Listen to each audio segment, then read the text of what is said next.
rugby snapping duck shit. My good mate from Bump and Run Booker joins us. I'm excited for another great show tonight. Give it the hoot now.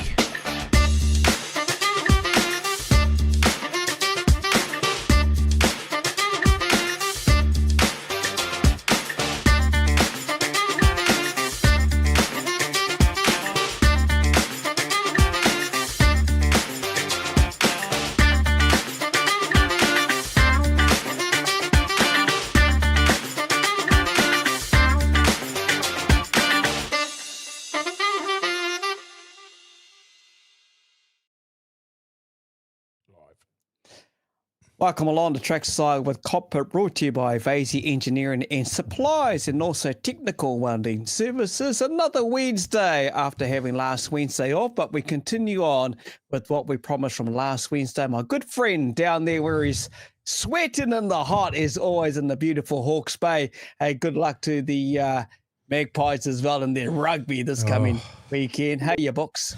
Oh, not too bad, mate. Yeah, the rugby.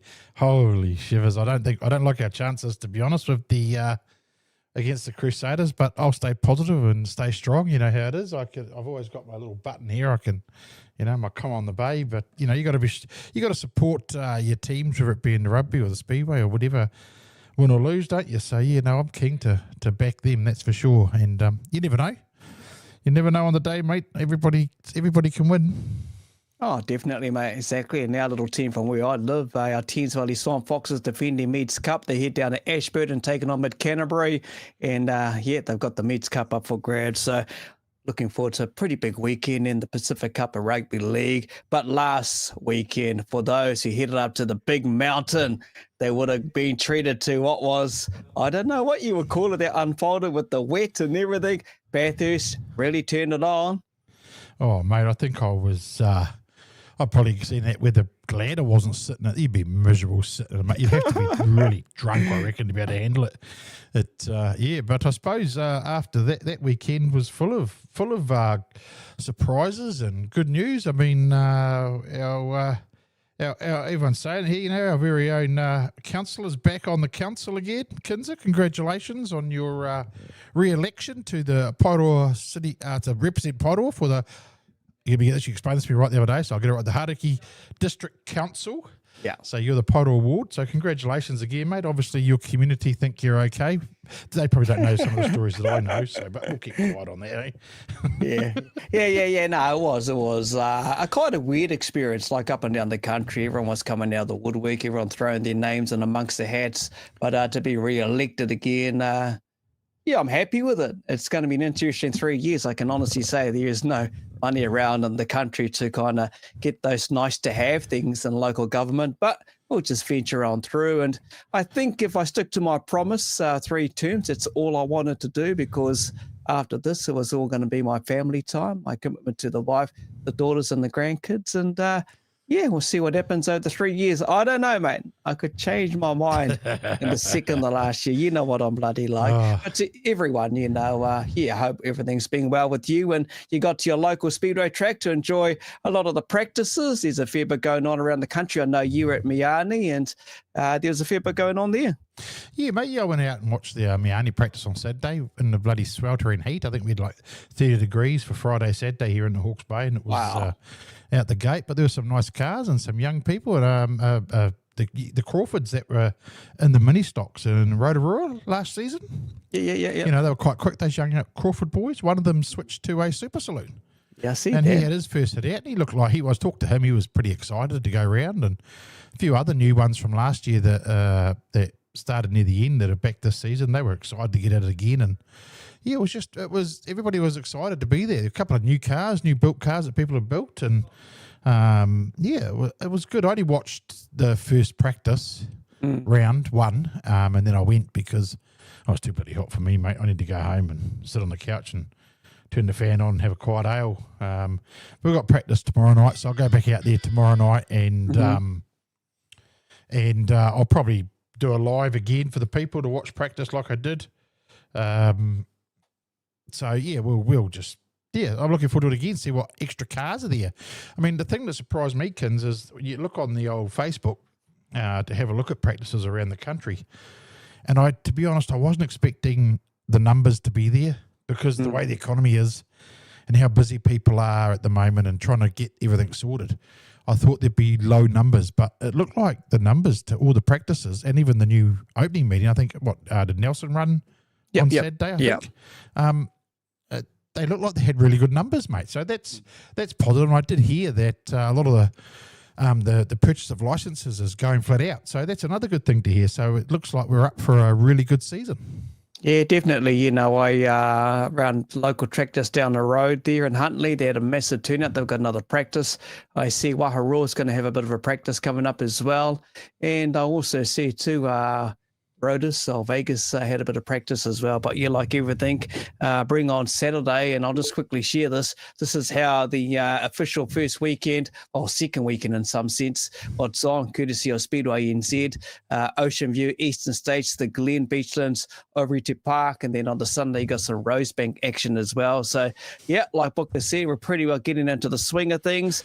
Aaron Ferguson, how are you? Scott Honeybone, hope you're going all good. Almo, thanks, Mark Goodman. I love the photos, mate, from the practice.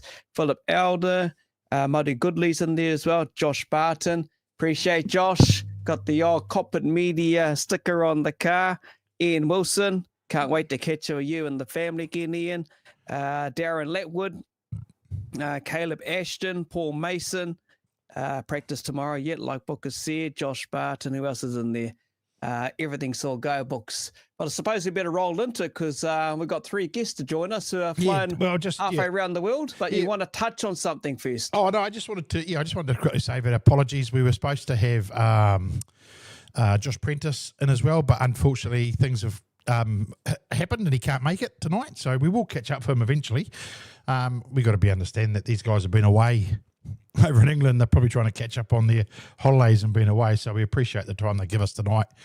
So unfortunately Josh couldn't be there, but I was going to be looking into, like I mentioned the other week, about the bullying, and people have responded with messages to us about the bullying and situations where they've written letters to Speedway New Zealand, other things. I've tried to do some inquiries on what's what, but I have run out of time. But I will do an update for everybody to let you know exactly how it works and what and who's responsible for what when it comes to bullying and drivers and stuff. You can't expect, unfortunately, sometimes it goes past SNZ and it becomes a criminal thing. So you need to know where that line is drawn. So I'm going to get the facts properly for everybody, since we've had such a big response to that, what we spoke about the other week about the young kid getting bullied. So I have done some information and spoken to the police and other things about it and what procedures are to take place. So what I'll do is I'll make sure I have all that information next Wednesday night, and we'll go through it all for everybody so they can understand if they've got kids in the sport, or even if themselves are getting attacked by other people, what they can do about that during the season, and off season, of course, as well, because if it comes under the law of Speedway New Zealand or under even normal law, because it is against it now. As we know, Kins, isn't it? It is, you can't bully online. There's actually laws against that as well. So we can just put the facts forward to you all, so you know if it's something you need to approach Speedway New Zealand or it's something you need to approach the police, because it does become that issue. So yeah, that's what I'll say. I was trying to hope it was going to be tonight that I had all the information, but I just ran out of time. So for those that show the interest and want to know more, I will. We'll do the research for you and give you all the information you need next week. Wonderful books, all right. Well, this is kind of going to give it away. Who's our first guest who's going to join us, being back in the country for about 3 and a bit weeks. We'll bring him into the show. And you got it, Jack, there he mate. is. Hey, Jack. Yeah, how we going? Yeah, good, mate. How are you? We're all good, back here. Yeah. Finally starting to see the sort of back end of winter, bit of warm weather down here. So had a fair bit of rain though. Yeah. Hopefully that'll blow over shortly. Excuse Jack's finger. He's holding his phone. No, you're right. No, you're right. Not a very good setup here, There we go. It's all good, mate. Hey, it's all good. Well, your impression of your trip overseas, obviously, and as the picture showed, the one with the race win, but we'll talk more about that later. What was the expectation? People have done fundraising for you to head over there. What was your expectation, mate? No, I didn't, obviously never raced the F1 stock cars over there before, so I didn't really go with too high expectations as to how we were going to go.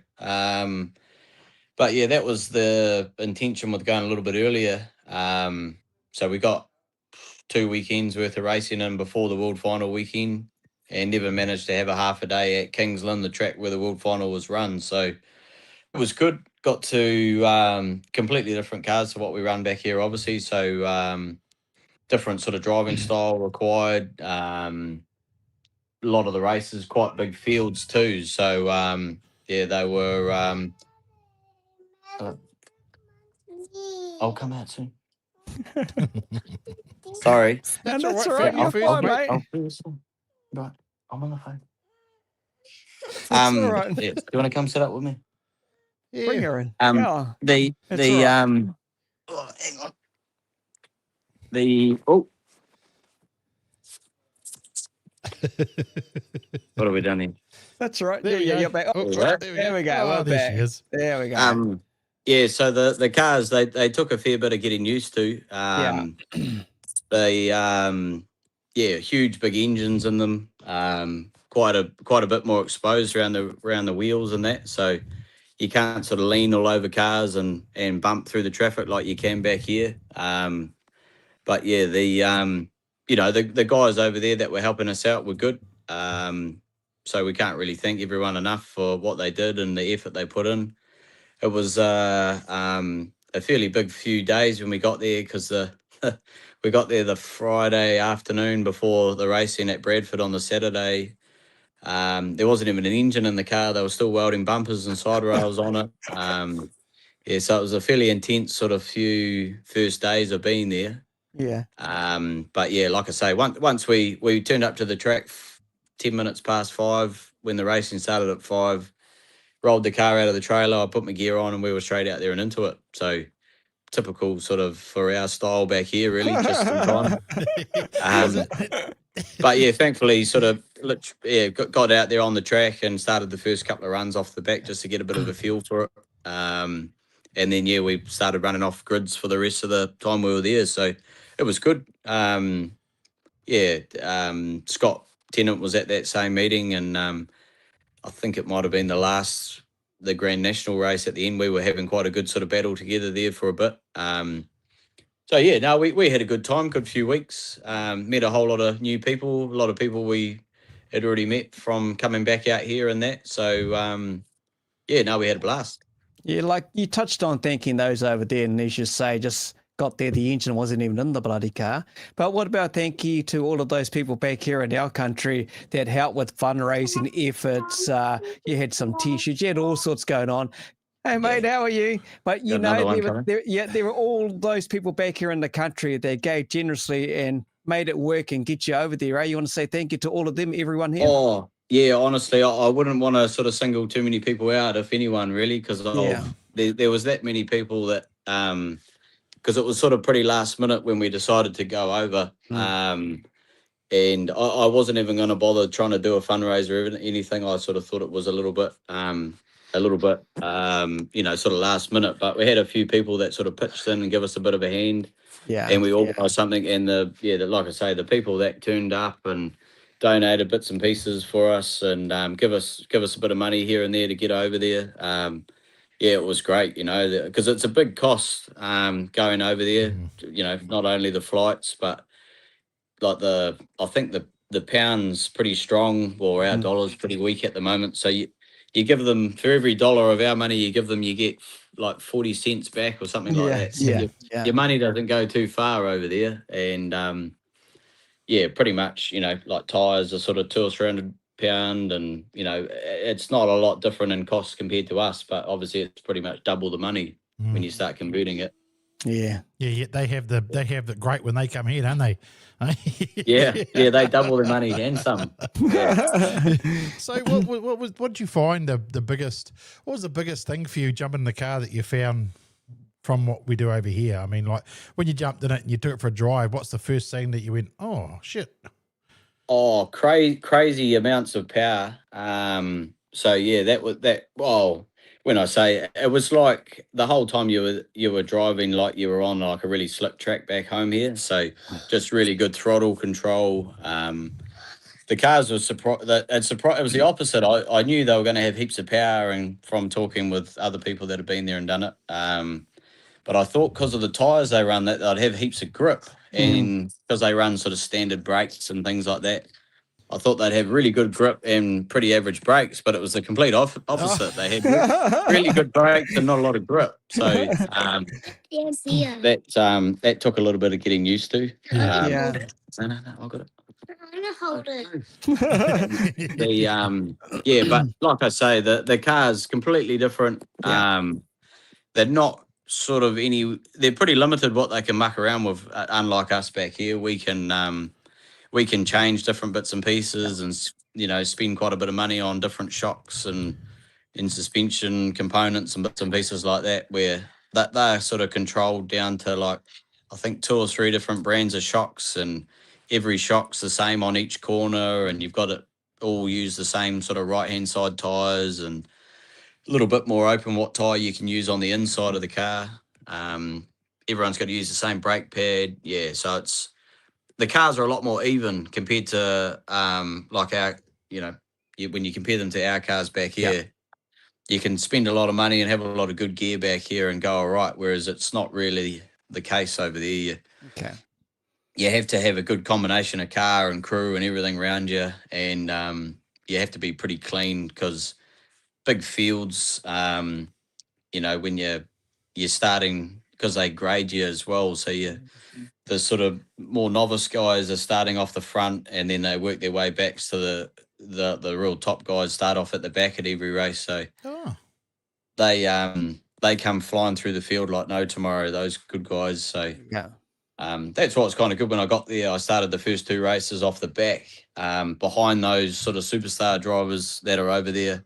So it was good to get a bit of an idea as to, what lines they were taking and getting reference points as to when you got to start pulling the anchors on to get ready for the corner and that. Yeah. That's interesting, eh? Like you say, they put the novice at the front and the more experienced guys at the back. You think back years ago, Kins, you didn't have standard stocks and super stocks. You had stock cars A grade and B grade. Yeah. Back in the day, I remember at Palmy, and you'd have the A grades go out and then the B grades go out, and then at the end of the night you put them all together for the final race. And the B graders, the slow guys, would be at the front, or they'd have to work the way out and had to work the way into the A grade section. So it's pretty cool how they still do a similar thing like that over there, Yeah, definitely.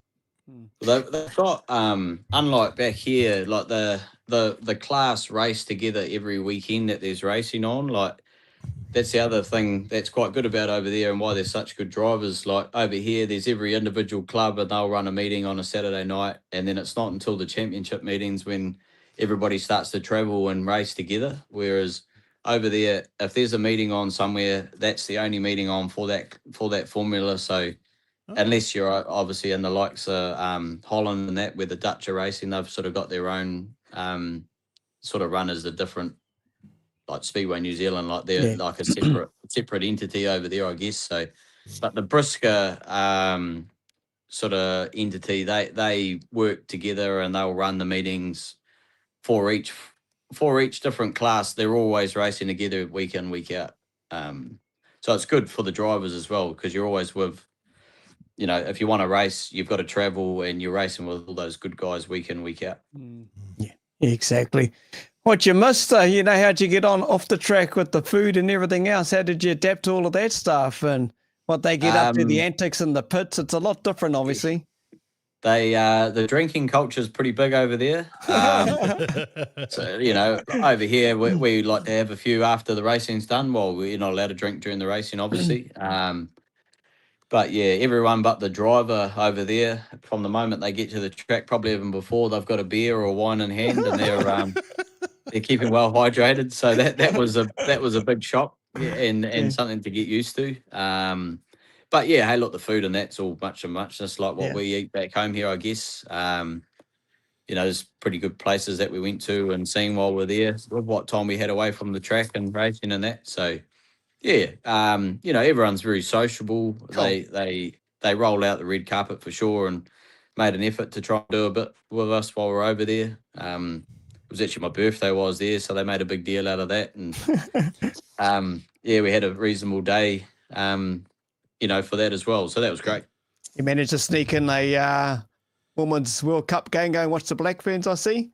Yeah, the weekend we had off. So the first 2 weekends there was racing, then there was a weekend off before the World Final weekend. And we shot down there and watched the Blackburns play Ireland. So that was down in Brighton, right down south of the UK there. So that was good. That was quite a cool place. It was a bit warmer down there. And yeah, the Irish, and there was a lot of Kiwis there as well. So it was good to sort of mingle with all them as well and get a few photos with some players and that.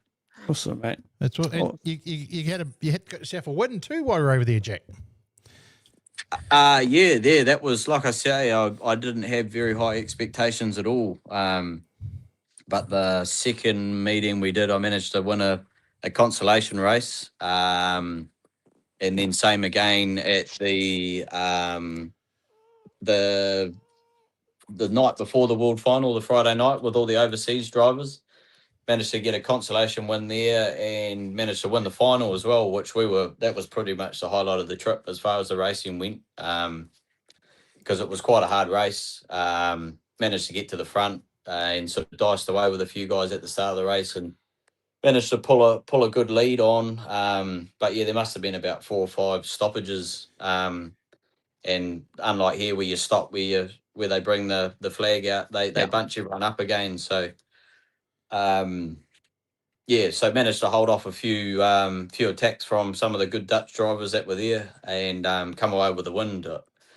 Like I said to a few people, I was pretty determined, once I could feel the car had some good pace and got into a bit of a rhythm. Had they not have bring those yellow flags on, I don't think anyone would have ever caught me, really. I had a decent lead, but every time they put the yellows on, it bunched everyone up again and just had to use a bit of the antics back here and put my elbows up and fend them off and ride the wall. And like I say, managed to, I think it was a 25-lap race, managed to survive it right to the end. What do you think about that idea over here? Would you think that would work in a meeting? Or do you think everybody would be against that, wouldn't they? They wouldn't like that being all put back. It'd be good for the crowd. It gives you, like over here, it's a bit of, if you have a spin or something goes on at the start of the race, you pretty much count your blessings that you're not going to be anywhere near the front come the end. Yeah. So it does, like there was Yali Tesla there that everyone would probably know from coming over here for team racing. Right at the start of the race, I was all but coming round to lap him. He had a bit of a tangle up at the start, and he ended up finishing third. So, like, he went from nearly being lapped to finishing third. So that shows you what difference it can make. All those stoppages, you get a chance to sort of get back on the lead lap, and then every time you stop, it bunches you up, and then you can pass a bunch of cars once you get going again, and another stoppage, and it bunches everyone up. So he managed to leapfrog his way from all but last right up to third. Okay. All right, well, I can see one little person's gone to sleep there. Yeah, there's one down. One down, the other One to go. One to go. Hey, is there any last words, Jack, you want to say before we let you go, mate? Hey, like I say, just everybody that pitched in and helped us out to get over there, and while we're over there, there was that many people. So, I'm not very well prepared here. I haven't written anything down, so I don't want to start naming everyone. But, everyone, all my sponsors that helped us out, chucked us a bit of money and whatnot.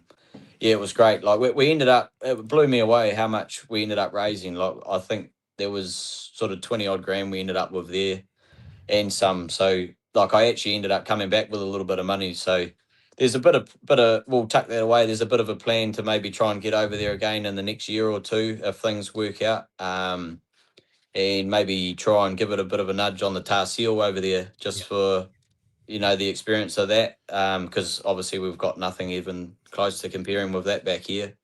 So that's pretty much the game plan as far as the racing over there goes. Just thanks to everybody that pitched in and did what they did to help us get over there. And while we're over there, really, that was I was blown away with how generous everyone was with helping us. Awesome, mate. Well, we'll leave it on that high note. Look forward to catching you trackside back down there in Palmy sometime soon. Thank you for joining us. And that one's crashed out. The other one, he's looking like He's about to go. He's about to go. There you go. You knew why getting No, this cheers week, for that. mate, doing an It's interview. always good to talk, eh? So Yeah. thanks for having us again, and yeah, no doubt we'll catch you all again sometime soon. Sweet Thanks, as Jack. Jack. Thank you. Appreciate it. Okay, thank you. Cheers. Thank you. Good to catch you with Jack there. Thomas Slater, here you go, mate. Seeing you out there, Huntley, having a few practice laps. Chloe Burley, also our mate Ams is back with us. Stiffy, how are you, Stiffy? Darren Quirk, hope things are going there. And yeah, everyone's talking about the V8 supercars in the comments as well. We'll continue on. I think we have Todd Hemingway. Todd's here. Todd. There he is. Hey lads, how are you? Yeah, good, mate. Good. You would have heard Jack saying a few words about that, and I'm guessing you're going to be none the different. But let's go back, and I know you did a fundraising night at Tauranga there, and there's a lot that happens behind the scenes to make sure you and everyone else that needed to go to the UK can get there in some sense. Eh? So, have you got a list of those, or just going to summarise? Say thank you to everyone. Oh, I haven't got a list, Kens, That's of all right. Yeah, it's just a bit like Jack. I wasn't quite as prepared. Yeah, no, but there's a lot of people that helped us get over there, and honestly, it wouldn't have happened otherwise. So yeah, to everyone that chipped in, everyone that helped out with the auction, everyone that bidded on the auctions, yeah, we raised like a lot more, like Jack said, a lot more than we probably planned on, and just made things a lot easier because even when we got there, one of our houses that we had booked, our Airbnbs, were cancelled. It literally got cancelled as we were on the flight on the way there. So just as we landed, we realised that one of our houses were cancelled. So it was yeah, ended up having to fork out an extra couple grand just to find another place in the same town, the same area we were staying. So yeah, it was lucky that we did have an extra little bit sitting in the bank account because yeah, it was a bit of a panic. But yeah, no, and like Jacko said, you know, even the tires is real expensive over there because we may have raised, you know, let's say we raised $15,000 here. It's only $7,500 when you get to England. So yeah, you got to cut it all in half. But nah, yeah, it all helped massively. Wouldn't be able to do it without them. I'm guessing for someone like yourself, it's an experience that you will never ever forget, eh? Yeah, that's right. Yeah, no, it was a cool experience to get over there and do it. Obviously, one day if we've got the opportunity again, I'd love to go back and have another crack and hopefully have a bit more luck next time. But hey, yeah, it was an awesome experience. And what was your big thing when you jumped in the car? What was your first impression of what was so different? What's the one thing that you went, oh, what the hell?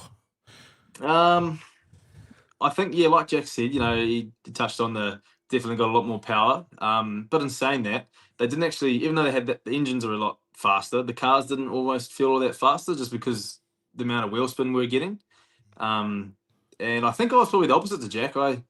I actually didn't feel like my brakes in my car were all that great at all. But hey, look, yeah, it is what it is. I only got to do about 8 laps on my practice day before the engine cooked itself anyway. So that was the end of my practice day. Yeah, got 8 laps into it and it blew the hose off the radiator. So she cooked, and then we had to drive all the way back home and put a new engine in it that night, and then head back down on Friday, sorry, for the international night. Yeah. And I definitely didn't get any better luck there either. The first race was all right. We took off from the start and went down the front straight, and then just got picked up by all the cars behind me and wound off into the wall. And then the track was that wet that every other car behind me just piled into me and folded all the bumpers around, ripped the side rail off. It was a bloody mess. So yeah, I was pretty gutted about that. And then anyway, patched the car back together, went out there for the next one.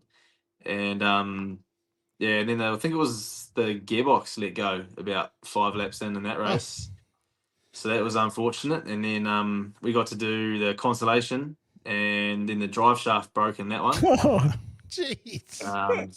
Yeah, and then for the I think they called it the dash for cash or something they did at the end. So we got a 4th race in on that night, and then the torque arm snapped in that one. So I didn't even finish the race on the Friday night, just everything falling apart. So it was pretty unfortunate. Yeah, but lucky enough, after all those things let go, she was pretty much a brand new car for the World Final. So it was one race I managed to finish. I'm thinking when you explain it all, Todd, like you're dealing with shit in the plane about the accommodation and the whatever you had to do to sort that out. And you get to a race car, engine, gearbox. You must have been thinking, should we just pack our bags and go home? Oh, honestly, man, it was a bit like that, eh? Because well, we got to do. Oh, funny that it got worse before it got better. After that, we on the Saturday before our World Final race, we got to do qualifying laps, and that's how we set our grid position. And I was up. I went out second, and the track was still a bit greasy, and they didn't even like. In New Zealand, yellow flag means yellow. So I just assumed we had to go slow on the out laps and never really got a feel on how greasy the track was. So they dropped the green flag, give you one flying lap. And just took it a bit cautious around turn 1 and 2, but then decided to light it up down the back straight. And then, the old car just hit a wet spot, went straight ahead into the wall, and then the engine died. So took a bit to get that to fire back up again. So my first lap time was, I don't know, probably over a minute long. And lucky we got to do a reverse order, and I got to go back out again. And I think in the end I did somewhere in the top 5 all the other lap times, my second lap. So that's where the luck started to come finally. And then, obviously the World Final, that was, got a little bit lucky in that one too, to come home 11th. It was funny because I didn't actually realise that I was the only Kiwi to finish the race. And when I actually went across the finish line, I was quite disappointed with myself. I thought that, I just raced too cautiously and probably didn't push as hard as I could have. But then, when I seen the amount of cars that didn't finish the race and came in and Kendall said that I managed to avoid a lot of chaos, I thought, well, that was probably a good thing. I didn't drive myself into any chaos then.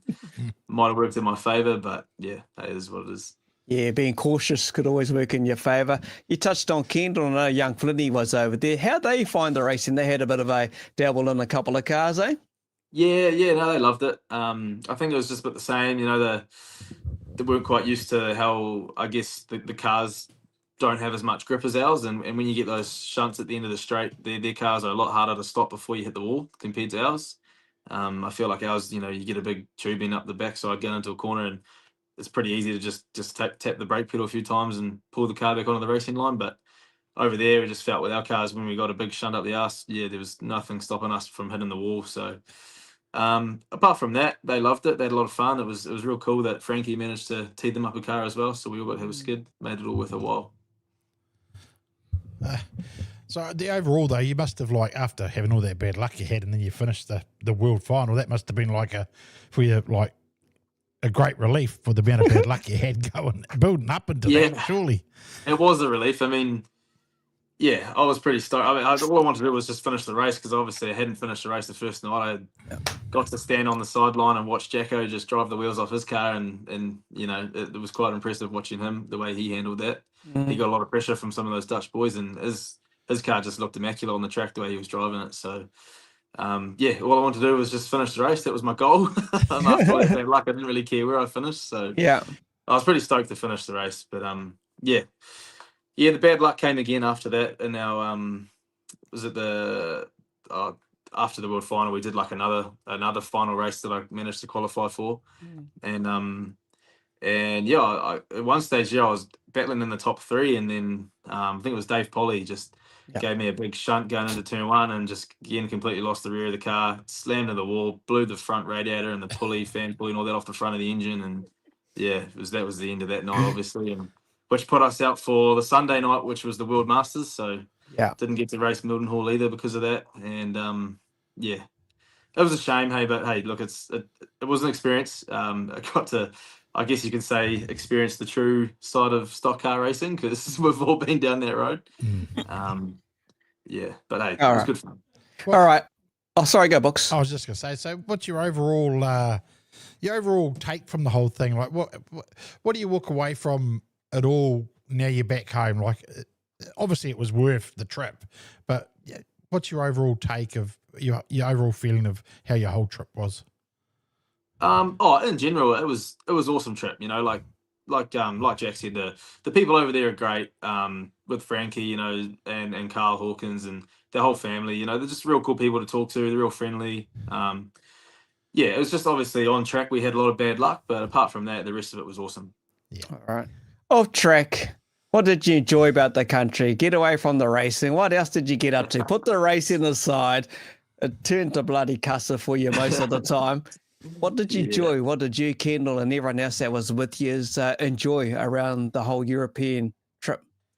We loved it. You know, it was the first time that Kendall and I actually probably got to do some sort of sightseeing together. You know, our lives are normally pretty full on. If it's not driving up down the country racing cars, it's out on the ocean fishing. So to actually sit back and not have too much planned and just sort of cruise was really cool.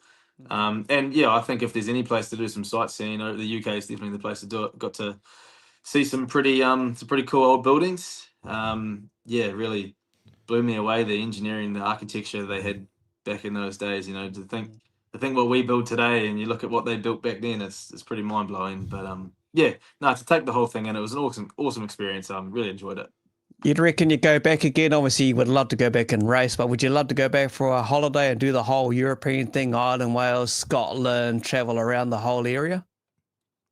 Oh, yeah, you'd always love to, wouldn't you? Any holiday's a good holiday, but I mean, I'd happily go back there and give another shot at the racing too. I think we just got unlucky. You know, if I could maybe tee up with the same boys with Frankie and Carl and maybe look at getting a car. The car, it is what it is.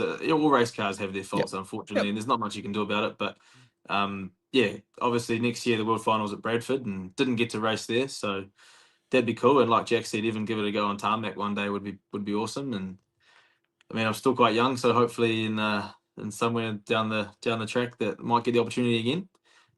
But yeah, I mean, it's a long way to go as well. So if I just go there for a holiday, probably not. You know, just because it's just a long way to go and it's real expensive to get over there. I feel, you know, there's plenty more to offer closer to home as far as holidays go. But yeah, no, it was awesome to say that I've done it. Awesome, mate. And I'm guessing, you know, it's a bit different like Jack touched on, and we've spoken to many that's been overseas to the UK. The pits are a bit different. They like a good old ale over there, eh? They love a bit of a pint, as they would say over there. Good pint. Yeah. Now, we couldn't believe it on that Friday night when we pulled the car out of the trailer and look across the pits and there's Dutch boys behind us. You know, they're wheeling the car out, but next to the car, they've got these bar leaners and kegs coming out of the bus. And, yeah, Mark Dickey's eyes lit up, eh? He wanted to go sit down and park up with them or yeah, completely different. It is crazy. To be honest, I don't know if you'd get away with that here in New Zealand. We cause enough carnage in this when we're sober, let alone if we're on the piss. We didn't drink the pits, but there was barliness and that coming out of trucks and caravans on the way up in the restore. So, oh yeah, it actually looked like for some of them the racing just got in the way of drinking beer. Yeah. I think a lot of the drivers wanted to do the old Chaz Mostert and park it up and go have a beer. That was gold, eh? That was gold. That was absolutely gold. Yeah, so, how you placed for this season, mate? What's the progress at the moment? Getting there. She's been full on since we got back. The car's going on the dyno tomorrow night, so we're hoping to get out for a practice at Bay Park on Saturday, and then first proper run will be obviously opening night, Labour weekend. But yeah, she's been a massive 2 weeks since I've been back trying to get this car ready, and yeah, we're on track, so it's looking good. And new design, is it? New 1NZ design? No, there's not. We're gonna run the same design. Just ran out of time, if I'm honest with you, to do all that. And you know, we had the other two cars already stick it up, so there was no point redoing it all. Obviously, spent enough money on that trip overseas, so we tried to save costs where we could this year. And the design's unfortunately just one of the things that we're just going to roll with. Awesome, Todd. Look, hey, appreciate your time coming to join us tonight. Thanks for sharing that up and down journey on the other side of the world. Appreciate that, and good luck with defending your 1NZ for the upcoming season, mate. We'll catch up soon, trackside, eh? Yeah, thanks, boys. Really appreciate having me on. Cheers, Daz. Thank you. Todd Hemingway, always good to catch up with Todd. Mike Harvey, can't wait to catch up soon. Likewise with yourself and Sam. All good. Yes, Stiffy, we're all good. So everything's all good in our neck of the woods, my friend. Jackie Miller, here you go. Peter Rose, here you go. And we'll continue on and wrap it up with a man that had already planned to get over there. As you can see, he's still stuck over there in the pits, but he's got no Arlena next to him. Scott Tennant. Now you, Scott. G'day, how you going, boys? Good, mate. good. That's a flash-looking bloody car behind you on your left-hand side, eh? Yeah, it doesn't look like that too much anymore, but it's it was good. It was good to be part of the team over there. Shit, that's a cool bloody hat, mate. Where do you buy those from you got on? On the website, so head up Sharp Apparel, jump on my page. All my merch is going up. I'm going to do a new merch shop shortly, so make sure you jump on there and get stuck in. All right. I'm going to go jump on I'm this. just going to quickly walk to the left and come back. Can you carry on talking? Yeah, okay. Yeah, I'm going to go buy one of those sets. They look bloody cool, mate. I'm going to get me one of those. Hey, in your mind, and I don't know if you called Jack earlier on, but Todd, obviously, and they pretty well summarised it up. What's your take on your trip up into the UK? Because I know you went over a lot earlier. I know your grandparents, when we caught up with you last, they had already booked themselves to head over there. There's a connection you have over there. What was your take on it all? It was good. It was definitely an eye opener. Just for all the racing and how hard those guys work over there. So full credit to the drivers and all the crews that get stuck in and get the cars ready every week. It's a hell of a job. And I think what they've got, what they get, what they turn up with, well, they do the best they can. And just nothing but respect for the drivers and the pit crews over there that do the stock car gig every week. Awesome. Hey, but back here in New Zealand, obviously, there's a lot of work that happens behind the scenes to make sure you get over there and everyone else. There's a lot of people you want to thank. I'm not going to get you to go for a whole bloody list because I can. I'm ready. I'm ready. Unlike those other two. I'll do it a bit later. Go for it. There was a lot of people that helped, obviously, and I'll probably do it this justice if I go through them all. But just obviously, big thank you to everyone to get me over there. As the other boys are, the New Zealand dollar is real weak to the pound, and their cars are quite expensive to kit by the time you get down to it. So they aren't cheap to run, and they're easy to damage, as I found out. So I've always found out. So just big appreciation to anyone that jumped on, whether it was merch or anything like that. It was so awesome, the support I had. So how good. Yeah, definitely good, mate. And I watched a lot of your updates on your social media page. And I got to say, thank you for those updates you did as well, because I appreciated that, especially for those to get an insight to what you were doing, how things are developing. It was kind of keeping in touch with all of us back here. So thank you, Scotty, for all of those updates. No, it's cool. And it's something I want to drag into the season. I've still got the final update. We're sort of like the last few weeks or last week and a half after the World Final was such a hectic time.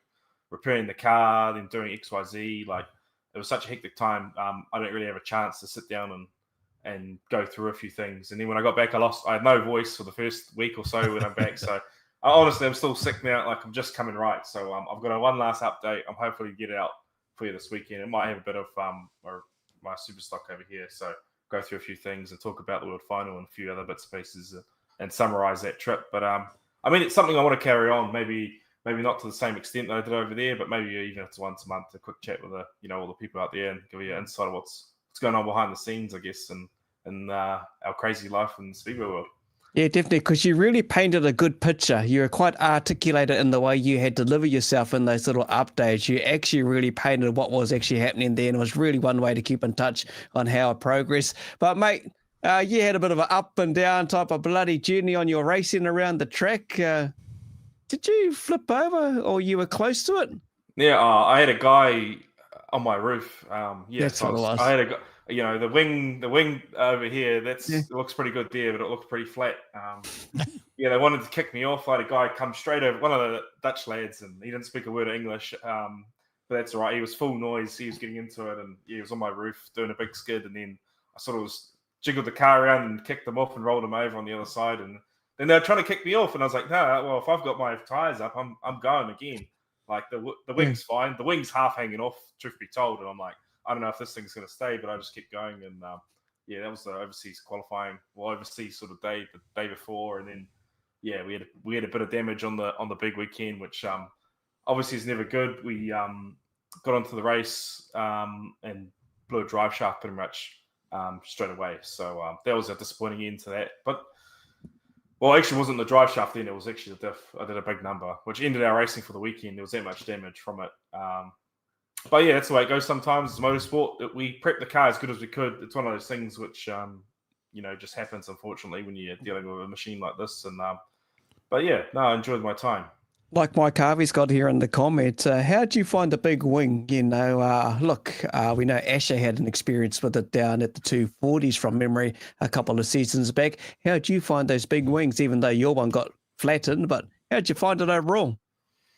I think because I think the average speed of their car, so Kingsland as a track actually is quite a bit smaller. It'd be, if we ran it as a New Zealand track, it'd be the smallest S&Z one anyway. So wow. I find that maybe the wing would work at a bigger place, like maybe like Bradford. But even then, Bradford's a real treacherous track, so you're not actually carrying, a lot of speed. You're not hitting your marks hard like that. Ryan was giving me a bit of grief because he reckoned I was going in the corners like a bull in a china shop because I was just going in with that much pace and stuff, and it was too much for the car, too much for the grip. So I think if they had tracks that are a bit faster, like it would be even more of an advantage, really. I can see why it worked on the New Zealand stuff. Maybe I have to give it a go. Maybe I have to try and find a loophole in these rules, that everyone keeps finding. throw it on for 240s or something like that. But no, it was definitely, you could definitely feel it. It was when you got the car pitched in, and you could, I guess, get the car rotated and use the side, draft or the actual airfoil, I guess, a bit more. I guess you felt it a little bit more. So yeah, that's quite interesting. And there was a whole lot of other bits and pieces that some of the guys covered. Interesting, like the power actually didn't feel too overwhelming, to be honest. Maybe the real high end ones that some of the guys run, like Ryan has got, like, his car shakes the ground when it drives past. It's got that much bloody power. Wow. So it's got a serious power unit, but no, it was just, I guess it was more the driving and the shale surface, I think, was probably the biggest difference for me. Like, it was just the way you approach and your racing lines and stuff. It's quite different to clay, how you'd attack it and how it progresses through the race. I guess that's the biggest difference, really. To drive, it felt like a stock car. So, Cool. I touched on your hat, and I see our mate Booker's jumped to the side and brought a hat in. Got a hat there for you, mate. Oh, yeah, I've lost the mouse now of my screen, so I don't know how I'm going to control anything. So that's a good start, eh? I'll just tell people, see, we've got our trackside hats now. If anyone wants to get a trackside hat, trackside with Kokpit and beanies. So if anyone wants to do that, we're going to. I was going to use the money to help me and Kins get round the country, but I've decided that I'm going to put all the money to whatever charity we choose this year. So I've gone against using the money for ourselves. So if you want to buy a hat for trackside with Kokpit hat, they'll be, I think I'm going to do those for 20 plus freight, and the beanies are 10 plus freight. So there you go. Bargain. 2 pairs. Bargain. There you go. Yeah. And we'll put all that money to whatever charity we choose this year to support. As you know, we support a charity every year. So yeah, I thought, bugger it. We'll give it to a charity instead, Kins. I'll use my savings that I did on the off season to get round and see what charity we pick, and so anyone that wants that, PM the page and we'll give you a hat, beanie or cap. We haven't got a lot, so yeah, but the money will we'll put it to a charity. So there you go. Awesome. Hey, Caleb Cox here, Scotty, for you. Have you set my TSR yet? Yeah, he's harassing me about his RC. Yeah. Oh yeah, cool. Here we go. Oh, we got them all popping in now. So overall, you enjoyed yourself, you got into it, and let's talk about the build-up to the big final and everything like that. That's the dream for a lot of these drivers, and I know you heard Jackie keen to go back over and have another go. Tarmac, Todd keen to go back over. Let's have a test on tarmac. Is that something you'd like to do as well? Yeah, for sure. Definitely, yeah. I'm keen to go over it and give it a go, and probably one of Ryan's cars if I ever got the opportunity. Ryan Harrison, obviously, he's the one that ran me over there. So obviously we went in one of his cars. We're in one of his, I guess, customers' cars. Andy Lee was kind enough to lend us a set of wheels. But it did make it a little bit difficult because you're trying to work with setup options that isn't familiar. Like my car was 4-bar and had other bits and pieces going on, like a different setup theory compared with the other Harrison cars. As you guys might have seen how good Ryan's going at the moment. Yeah. Like He's won every final since he's come back at Kingsland. You know, he's the man to beat on the dirt at the moment. So if I ever got the opportunity to drive one of his cars, absolutely, I'd be back in a heartbeat. But yeah, the World Final weekend, it's a bit tricky in the sense that there's no racing the week before, so it's not really catered to a quick trip, I guess, over there. You've got to either commit to a long time or just go for that one meeting. And as the boys know, like that day beforehand with all the Dutch lads, as fun as it is, it's a day before a big meeting. You know, I copped plenty of damage in that. We had to race back, and I think it was 4 a.m. before I got to sleep after that meeting. We had a lot of damage with, you know, to get the car back ready and then drive back to the track. So it was a big weekend. So, I mean, I don't think I'd do that again if I was ever in that situation, just because you can risk the car before going out for the big show. I would go back and do it. Maybe they could probably take a few ideas from how we organise and how we run things over here with how they run things over there. Like I say, their drivers put in like probably more effort. It's a lot of work to keep these cars going. It's a lot of maintenance in the shed, so full credit to them. And like I don't know if you guys saw, there was the Bradford meeting, which was underwater, and a few other bits and pieces like that. And I'm just like, man, they are a bespoke, you know, serious race car now. They're not just a banger. So I think they deserve a little bit better. And this is not me talking their sport down at all. I'd love to go back, and it's a challenge. But compared to what we do and what brings a newfound appreciation for what we got over here with what the tracks do for us, and obviously Speedway New Zealand and all the people. Like it's awesome what we got over here. So maybe we need to maybe just have a look at a few things that we got going around here, and to improve the show and stuff like that. But no, it's cool. I'll definitely go back. Yeah, I'm not satisfied with my efforts over there. I felt I could have done better. I don't want to. I'm not going to leave it at that. I want to go back again at some stage. What's your thoughts on that? I think that Jack talked about it with if there's a stoppage in the race, everybody backs up behind each other again, so they put them all together. Oh, what are your thoughts on that? How'd you find that? Jack was actually lucky because he was at the front and he needed to deal with the guys behind him. Like, I was honestly, like, my restarts were so bad. I had, obviously that's when I got the big damage. The car on top of me, literally at the start, there was two cars in front that spun, and everyone's pushing, and it's just like, man, we're not going anywhere. You know, got a big pile up, and where we go. And then my final the week before, a couple of weeks before at Kingsland, the exact same thing happened, same spot. And it was just like a car spun 2 cars in front of me, and you know, there was nowhere for me to go, and there was all the packs pushing and stuff like that. I think they're a hard enough car to race and drive. Like, to drive them is okay, it's no problem. Yeah. They're a hard enough car to race side by side with someone on a perfect racetrack, let alone one which might be a bit weird and might not be quite up to the conditions. So, and it's such a small tracks, like the tracks are quite small. Even Bradford, which is physically bigger because it's around a rugby field, it's actually, the racing line's really narrow and like tight. And I actually liked it better there because everyone, I think, was taking it easy, where I was the aggressive one there, you know, not knowing any better, just sending it in. Hey, there's a few things it's the nature of the beast, you know, that's how it is.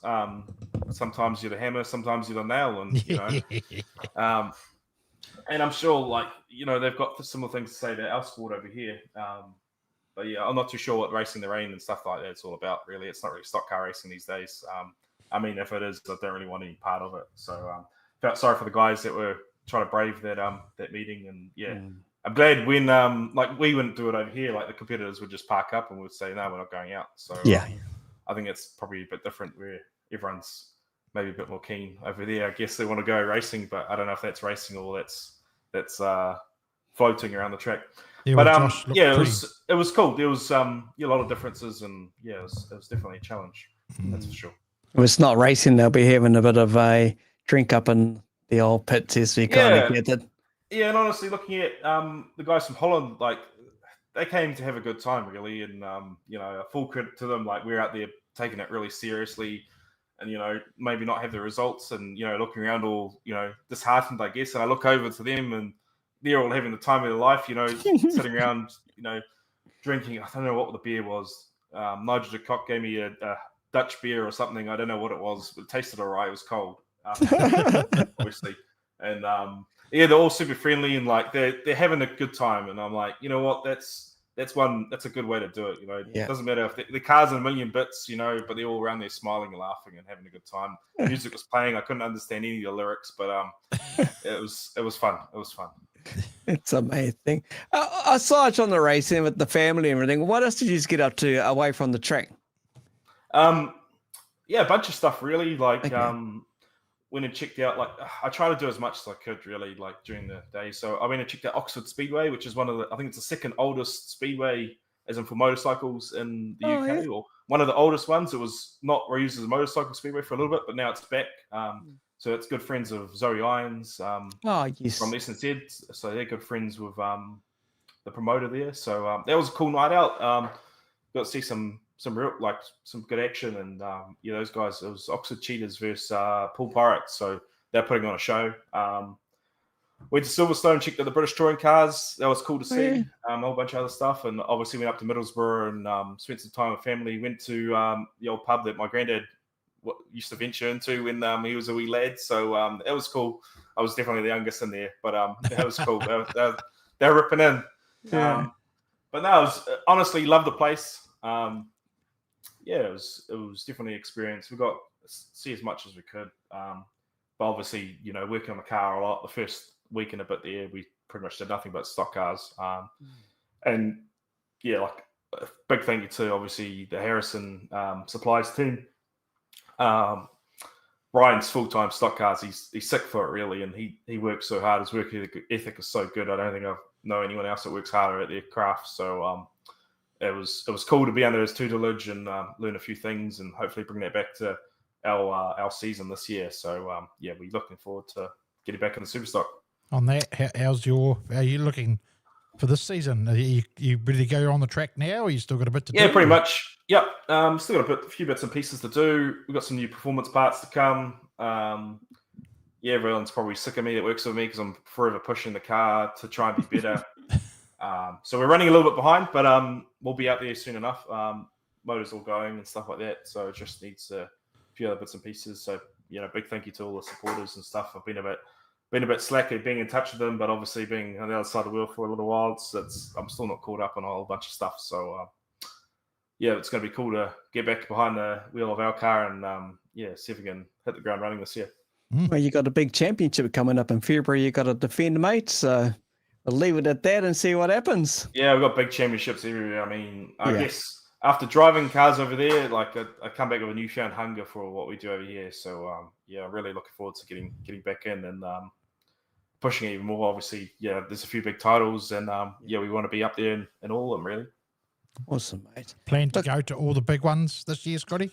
Yep. So obviously the GP's up first at Kiki. So that's a good shakedown, I guess, for the rest of the season. It's going to be a first big challenge. And then I think it's good the fact that the New Zealand Superstock title isn't on I guess the New Year's period and stuff like that. It's probably better being a little bit later. I don't think it should be anywhere near, you know, Christmas at all. I think it should be later on in the year. So it's going to be cool. Wellington does the first NZ Superstocks I think I did in Wellington. So it's cool to come back and yeah, obviously qualified then, and you want to do the same this year and yeah, see how we go. Awesome, mate. All right, well, we'll let you chill out for a little bit there, Scotty. Look, thank you once again and appreciate your time. As always, joining us on the show. Love your energy, mate, and we'll see you trackside real soon, eh? Awesome. Yep. We'll see you again sometime soon, I guess. All right, bro. Cheers, Scotty. Cheers, Scotty. Cheers. Thank you. Awesome, books. Really cool. Mate, Really those guys all sound like they had a great time over there, didn't they? And it's interesting hearing from each of them how they felt about the cars, you know.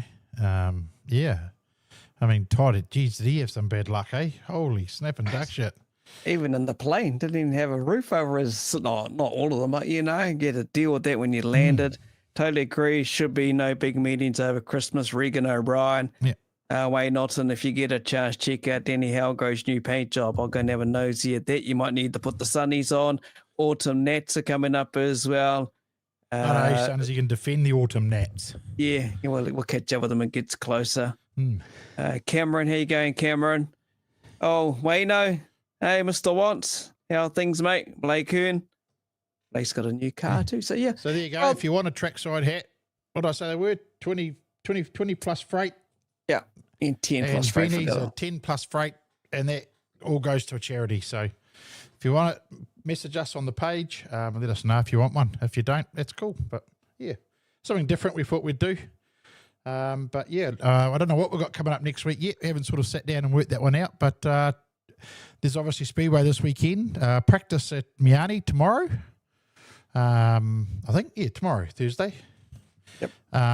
So I'll head out there and we might do a bit of a live of a couple of the practice races for you guys, the practice guys out there. So yeah, it'd be good fun. And I'll see Buddy out there, obviously, Mr. New Track Photographer. So yeah, he took a photo of me filming him. I was on live, and I was going, look, there's Buddy Goodley filming and zoomed on him, and at the same time he had his camera out and he took a photo of me filming him. Bloody dick. I saw that. I did see that. And I've just seen Hal Grove's race car too, the pink, light blue and yellow body as well. Very, very, very bright. Otherwise, enjoy the rest of your week. Enjoy the weekend, whatever you may have planned. And if you're heading to the Speedway track, safe travels, especially down in the south. And have an awesome weekend, Ocean View as well, and even on Sunday. But otherwise, enjoy the practice. We'll catch you back Wednesday, 7:30. Thanks again to Technical Welding Services and Vasey Engineering and Supplies Limited. See you later. Bye-bye. See yous.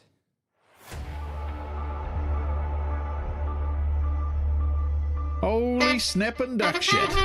My good mate from Bump and Run Booker joins us. I'm excited for another great show tonight. Give it the hoot nanny.